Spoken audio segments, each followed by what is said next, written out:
부동산 소액 투자 서비스로 많은 투자자를 끌어모은 토스, 그 후속 보도입니다.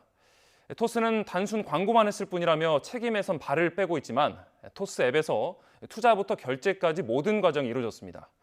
사실상 중개를 한 것과 다름없는데 그런데도 처벌하기는 어렵다고 합니다. 그 이유가 뭔지 박기환 기자가 보도합니다.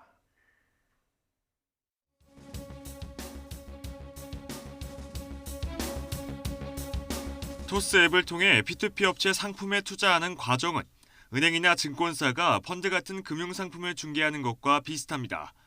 토스는 광고라고 분명히 언급했다지만 상품에 저희가 운영이나 기획에는 관여하지 않는다. 이런 것들은 계속 노출은 되어 있었죠. 본인은 여기서 계속 토스 안에 들어가 있다라고 생각하실 수도 있겠죠. 근데 그런 부분들을 계속 주의 문구들을 계속 노출을 시키고 있거든요. 그런 문제들 때문에. 투자자들은 토스를 통해 샀다고 말합니다. 투자 회사들을 토스가 중간에서 묶어서 투자자들과 투자 회사 사이에서 그 역할을 하는 줄 알고 있었던 거죠. 토스가 어느 정도 검증을 한다. 그런데 금융감독원 가이드라인을 보면 P2P 상품을 광고할 땐 계약이나 결제를 대신해주면 안 되고 투자업체 홈페이지로 안내하라고 명시하고 있습니다. 광고업체가 투자업체인 것처럼 오해하게 하지 말라는 겁니다. 한마디로 토스를 통해 투자 계약이 이루어져선 안 된다는 지침입니다. 하지만 토스앱에서 광고하는 상품을 선택하면 별도 회원가입이나 P2P 회사의 홈페이지 방문 없이 계좌 이체까지 채 5분도 걸리지 않았습니다. 증권사 앱에서 펀드 상품을 구입하는 것보다도 간단합니다. 단순 광고의 범위를 넘어섭니다. 계약 체결의 역할을 한 만큼 문제가 생기면 일정 부분 책임도 져야 합니다. 그런데 현재 법망으론 처벌하기 어렵습니다. 우선 금감원 가이드라인은 법적 구속력이 없습니다.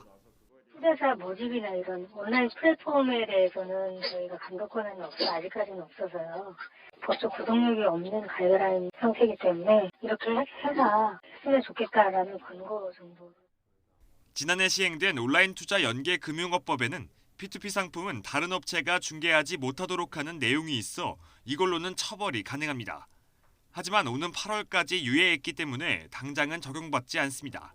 P2P 업체도 책임을 회피할 수 있는 구조를 가지고 있는 상태에서 P2P 업체가 다른 어떤 전자금융결제와 관련된 시스템과 연계했을 때 그거에 대한 책임을 거기에 묻기는 어려운 상황인 거죠. 결국 피해를 호소하는 투자자들이 우후죽순 늘어가는데도 토스앱 광고는 제재할 수 없는 상황. 제도 정비가 필요하다는 목소리가 나옵니다. 금융상품에 대한 판매 과정에서 광고와 추천과 권유 그리고 중개 이 부분이 명확하지가 않습니다. 금융소비자들이 하는 행동 패턴을 보고 반영해야 될 것 같습니다.